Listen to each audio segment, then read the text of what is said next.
Good morning, afternoon, evening, dusk, dawn. Good morning, Venters. I hope you guys are having a wonderful day. I came across this video on YouTube, and I didn't just see it for the first time today. I've been seeing it like the last week or so. And it's really disturbing, and my original plan was just to forget about this.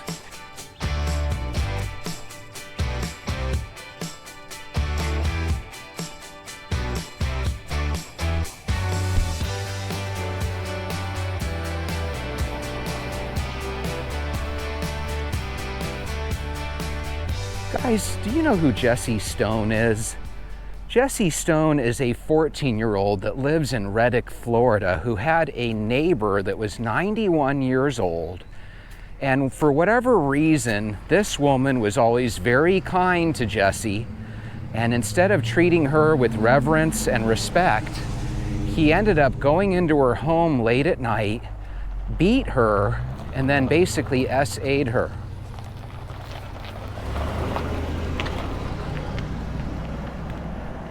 And it was very disturbing. This happened June 9th, 2024 in Marion County, Florida, where Marion County deputies say 91-year-old was beaten up and SA'd by this 14-year-old boy. I saw this video on the Law and Crime Network in case you guys want to check it out. But basically, it was a white kid, 14 years of age, Jesse Stone, and apparently when he was in there doing this to her, he tried talking using like a Hispanic accent. And I find that interesting because what he was doing is he was hoping that she would remember that accent and then assume that the guy that attacked her was speaking Spanish, so therefore probably not a white kid, if you know what I mean. So picture this, he jumps on her, starts speaking in a Spanish dialect, right? So she's assuming that he's not a white kid, especially not the white kid that comes and visits her throughout the month, right? And he basically started, I guess, touching her. Apparently he was not able to get erect, but he was trying to penetrate her with his fingers. Really gross, really grotesque, but what he did was in the process, he just beat the living daylights out of this woman. So much so that the officers and everybody that came and helped her after this event were just really shocked. They took pictures, they ended up showing this boy's grandmother because Jesse was actually living with his grandma, which makes this story even creepier because you know as well as I do, when you grow up being raised by your grandparents, you should automatically have an idea that there's elderly people out there and they deserve to be respected and loved, not beaten up and assaulted. You know what I mean? So anyway, picture this. The cops show Jesse and his grandma pictures, and his grandma literally gasped at the pictures, which tells me that he must have really beat up this woman badly. And he, being Jesse, was found with a red stain on his shirt, which is really odd. How come bad guys never really have a very good plan afterward? Could you imagine beating somebody up, getting their blood on your clothes, and then you don't think to change your clothes by the time the police are talking to you? So they find this red stain, they test his DNA, and they find out that it's a match. The Reddick County detective asked Jesse, "Is there any reason why your DNA should be at this lady's house?" And he responds, "Well, when I left her house the last time, I gave her a hug," because keep in mind, they were friendly with one another, right? Not in a nasty way. He would just help her with chores and cutting her yard or, little things around her house that, you would help a 91-year-old out with. Anyway, the detective just says out of the blue, "Jesse, I have to be honest with you. We found your DNA on her panties, on her underwear." And when I heard that, it just really makes you feel out of sorts because you're like, are you kidding me? So not only did this kid do the unthinkable to this nice 91-year-old lady, But on top of that, it was like he did it in a way where the cops and detectives could find out that it was him pretty darn quickly. He was trying to make up excuses that he couldn't sleep that night, so he was up there by her house, but he never came over to her house. But obviously the DNA was checkmate, right? So I just thought that was really, really crazy. They did end up getting him to admit to it. When I was 14, I wasn't thinking, I was probably thinking about girls, but I was probably thinking about girls that were 13, 14, and 15, just like I was. I wasn't thinking to do horrible things to a 91-year-old woman. And I'm sure 99.9% of us would agree those things don't really pop up into the mind of an average 14-year-old. But apparently this Jesse Stone was a very disturbed boy. What's really crazy, and I've noticed this as a pattern with bad people, they will lie and they will try to seem so innocent. And it's really crazy. Thank goodness we have good detectives, and thank goodness we have DNA and stuff so that we can match up people. Because if you didn't have DNA, you would have a lot of people that seem like good, honest, innocent people that are actually guilty of these crimes. And what really freaks me out is how many people swear up and down they would never do it when they actually did do it. A lot of people believe that no matter what you do as a 14, 15, 16, 17-year-old man or woman or boy or girl, however you want to say it, a lot of people believe that those things shouldn't be held against you forever. That for some reason there's some sort of innocence and you didn't know any better.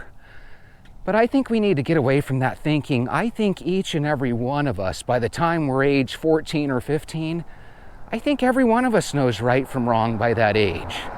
Heck, I would even argue most of us know right from wrong at, probably age 11 or 12, maybe even younger. And so to let people out that have a streak of evil in them, to let them out after 15 or 20 years just because they did their crime before they were an adult, just seems kind of wrong. It seems like yesterday's thinking. And just between you and me, in my opinion, I think we should start treating these kids like adults, especially if they're going to do adult crimes like this, because I don't think many crimes get much worse than this, do they? Zuzu's Petals says, in 1989, a friend of mine who was in her late 80s was SA'd and unalived by a neighbor who was in his early 20s. She lived behind me in the woods. She was sweet, kind, and a giving woman. She was beaten before she passed. The guy knew her since he was a little boy, mowed her yard for her, ate cookies provided by her, and I think of Margaret often. You know what's freaky about this person's comment? When you do something bad to a woman that lives out in the woods and you only have a handful of neighbors, you're actually hoping that one of your neighbors gets in trouble for your misdeeds.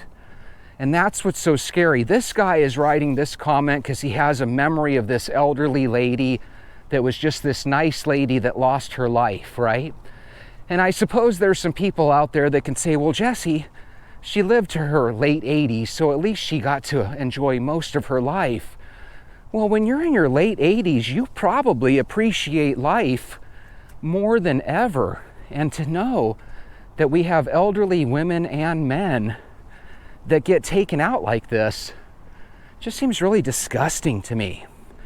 And then, like I said, if there's 2 or 3 people in the area, guess what? They were probably looking at this guy that wrote this comment as a potential suspect.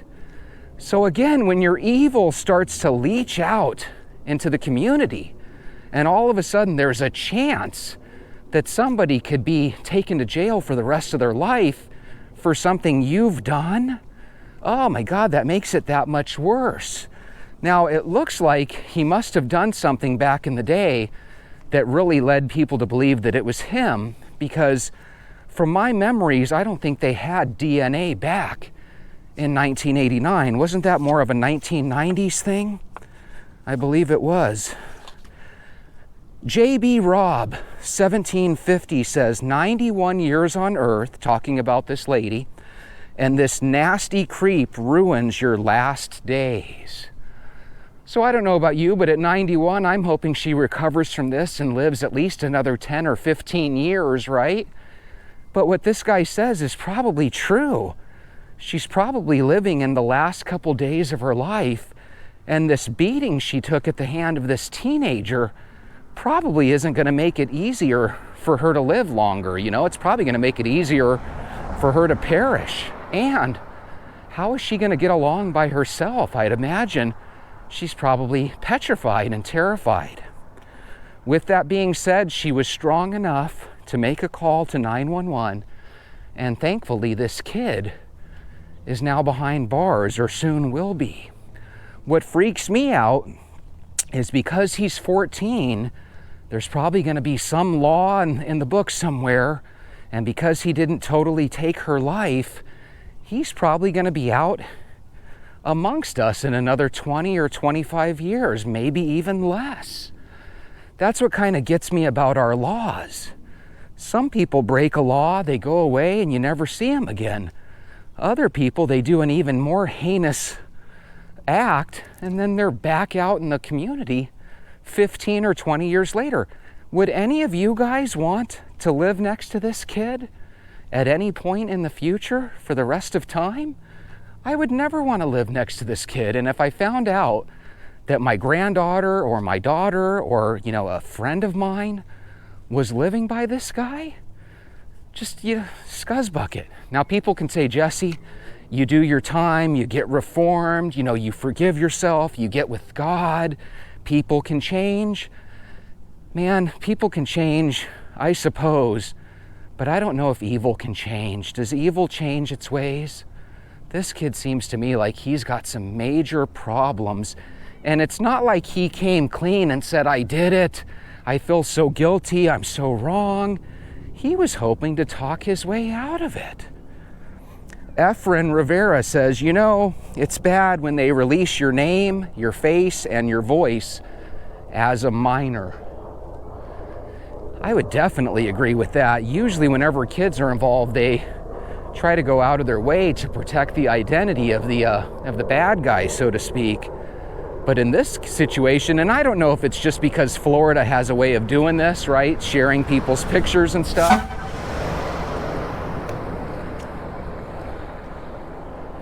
Even fire truck engines can be assholes from time to time. He purposely hit on his horn just to scare me, and it worked. Damn it.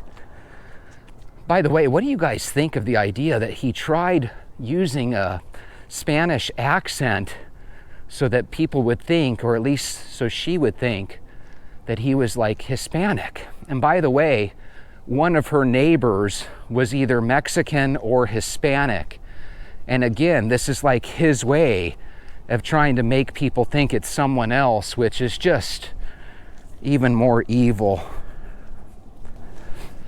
Venters, if any of you have a story from your childhood of somebody that was elderly, that was abused in some way, or maybe they lost their life, and you can share it with us down below, please do. I don't have any stories like that because, I don't know, I guess I just grew up in an area where that stuff didn't happen, and if it did happen, it didn't make the news. Now we have cameras everywhere, and these really crazy stories make the news all the time. The problem with these stories making the news is they can really do horrible things to your soul. These are the type of things where you lose hope about society. They say 99% of us are good people, and it's just the 1% that do all these bad things. I don't know if that's true or not. I'd like to think that it's true, right? That most of us are good. But I wonder what makes that 1% of us just do these bad, horrible things.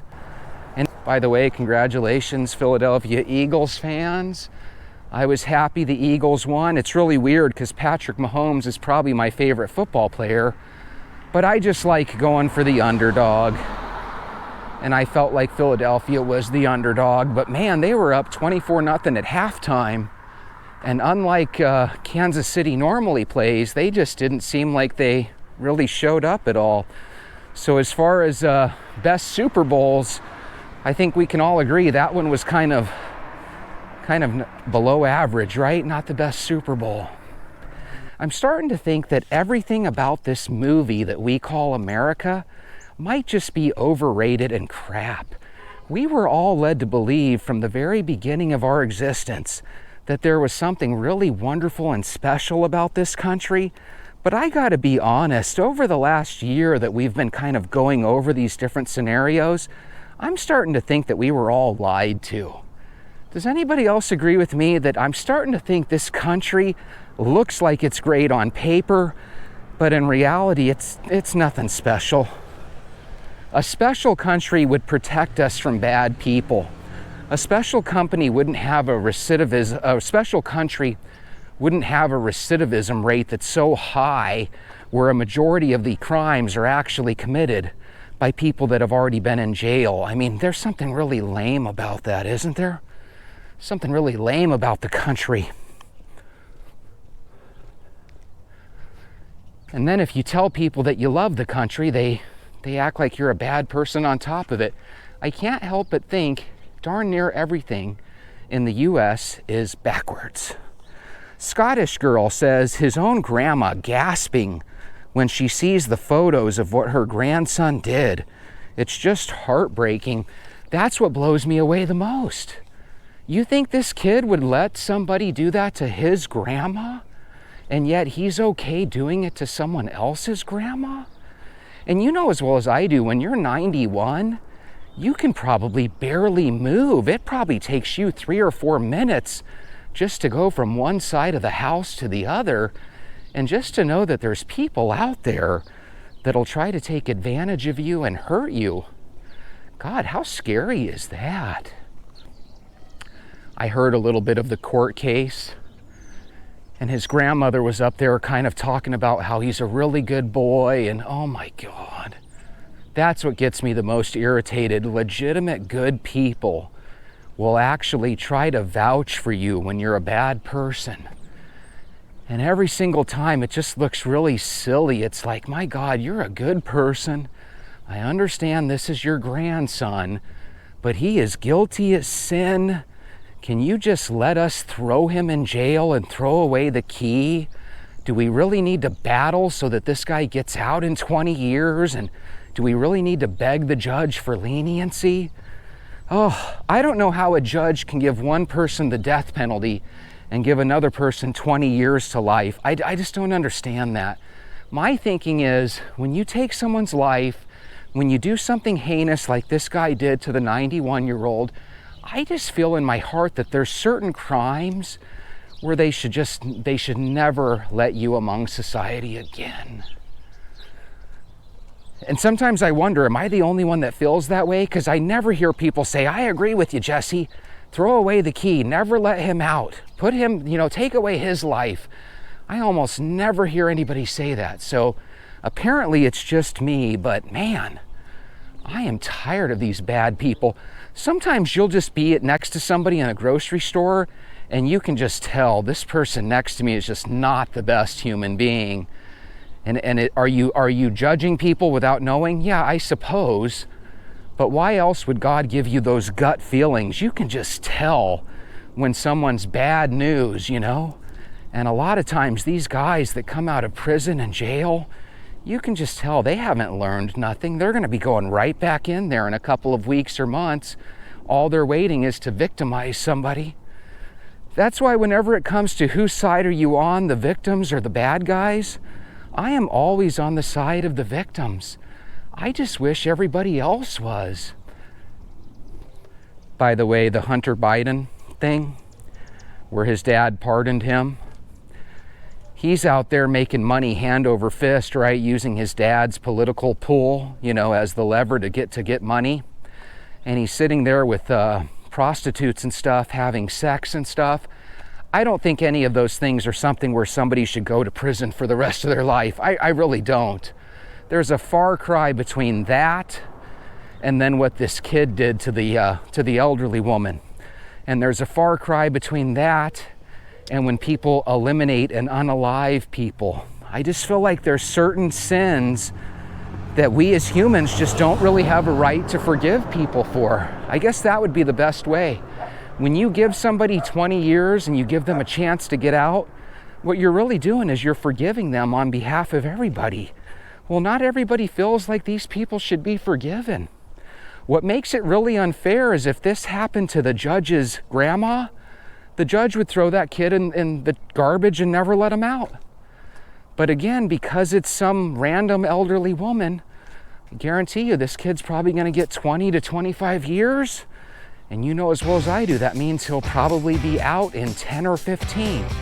So he's 14 now. I'm just making a guess that by the time he's 30 or 35, he'll probably be out on the streets.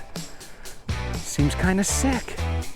I'll tell you what else seems kind of sick. There's a lot of us that are getting fatter and fatter every single day. Are you going to make today the day that you decide to walk? And if you walk today with me, I'll be here to walk with you tomorrow. So have a great night. I'll see you then.